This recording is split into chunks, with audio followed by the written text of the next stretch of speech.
Hello दोस्तों, आप लोगों का अपने YouTube चैनल में स्वागत है। आज हम लोग बात करेंगे केंद्रीय विद्यालय के बारे में कि केंद्रीय विद्यालय में मुफ्त में भी पढ़ाई की जा सकती है, जो कि RTE के थ्रू की जा सकती है। तो RTE कोटा में कौन कौन आवेदन कर सकता है और RTE कोटा में प्रवेश होने के बाद फीस भी कोई नहीं देनी होती है।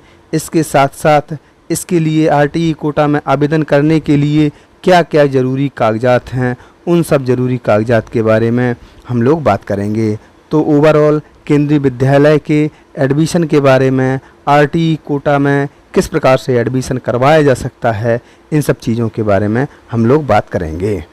केंद्रीय विद्यालय में अलग अलग कोटा होते हैं, जैसे कि SC कोटा, इसके बाद ST कोटा और फिर उसके बाद OBC नॉन क्रीमी लेयर का कोटा भी होता है, फिर DA का कोटा, इसके बाद SGC और उसके बाद RTE। तो इसमें से एक RTE भी कोटा होता है, जिसमें से RTE के लिए 25% सीटें प्रत्येक सेक्शन में रिजर्व होती हैं। जैसे कि किसी सेक्शन में अगर स्टूडेंट की संख्या 40 है तो उसमें से 25% यानी कि 10 सीटें RTE के लिए रिजर्व होती हैं, जिसमें से SC अनुसूचित जाति तथा ST अनुसूचित जनजाति, इसके बाद OBC पिछड़ी जाति तथा DA डिफरेंटली एबल्ड, जिसमें से दिव्यांग बच्चों को DA में रखा जाता है। इसके बाद SGC होता है जो वो सिंगल गर्ल चाइल्ड के लिए होता है। इसके बाद RTE जो होता है वो राइट टू एजुकेशन, शिक्षा का अधिकार अधिनियम, इसी कोटा के बारे में हम लोग आज बात करेंगे। केंद्रीय विद्यालय में RTE कोटा के थ्रू मुफ्त में पढ़ाई की जा सकती है। अब RTE कोटा होता क्या है, तो इसके बारे में भारत के संविधान में आर्टिकल 21A को सम्मिलित किया गया है। इसके अंतर्गत 6 से 14 साल के सभी बच्चों को उनके नज़दीक के सरकारी स्कूल में निःशुल्क और अनिवार्य शिक्षा देने का प्रावधान है।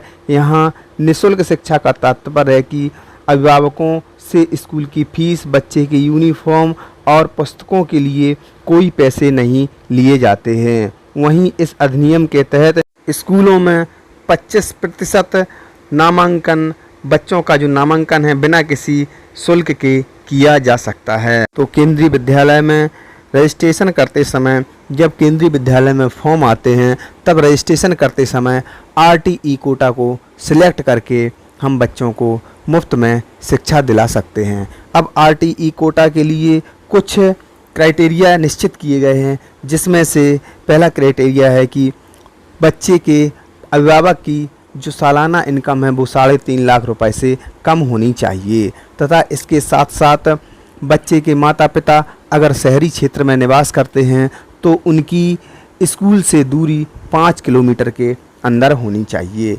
इसी तरह से अगर बच्चे के अभिभावक माता पिता बच्चे के ग्रामीण क्षेत्र में निवास करते हैं तो उनकी स्कूल से निवास करने की दूरी वो 8 किलोमीटर से कम होनी चाहिए।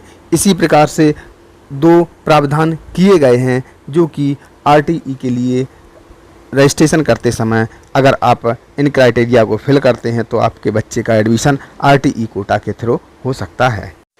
RTE में कौन कौन आवेदन कर सकता है, तो RTE में SC कैंडिडेट, ST कैंडिडेट, इसके बाद EWS इकोनॉमिकली वीकर सेक्शन में जो लोग आते हैं वो भी इसमें अप्लाई कर सकते हैं। BPL वाले, बिलो पॉवर्टी लाइन वाले लोग भी इसमें अप्लाई कर सकते हैं और OBC नॉन क्रीमी लेयर वाले लोग भी इसमें अप्लाई कर सकते हैं। साथ साथ जिनकी इनकम 3.5 लाख रुपए से कम हो वो सभी लोग इसमें आवेदन कर सकते हैं।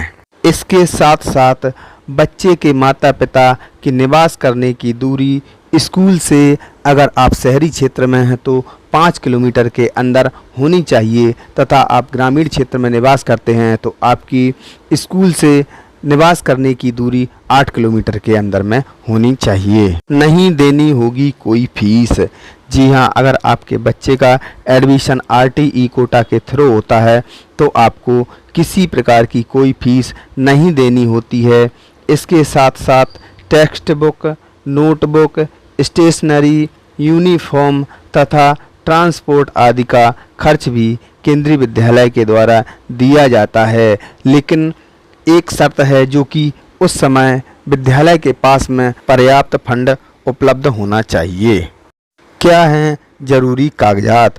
अगर आपको RTE कैटेगरी में अपने बच्चे का एडमिशन करवाना है तो आप लोगों के पास कौन कौन से कागज़ उपलब्ध होने चाहिए? तो सबसे पहले कागज़ है माता पिता की ID, जिसमें से ID में पहचान पत्र हो या फिर ड्राइविंग लाइसेंस हो या फिर राशन कार्ड हो या फिर पासपोर्ट हो।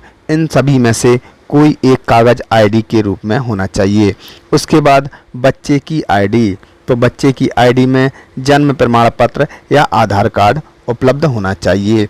इसके बाद जाति प्रमाण पत्र, तो आप जिस भी जाति में आते हैं उस जाति का जाति प्रमाण पत्र भी होना चाहिए। इसके बाद आय प्रमाण पत्र, तो अपनी जो इनकम है उसको दिखाने के लिए भी आय प्रमाण पत्र होना चाहिए। इसके बाद दिव्यांग, अगर बच्चा दिव्यांग कैटेगरी में आता है तो उसके लिए भी प्रमाण पत्र उपलब्ध होना चाहिए।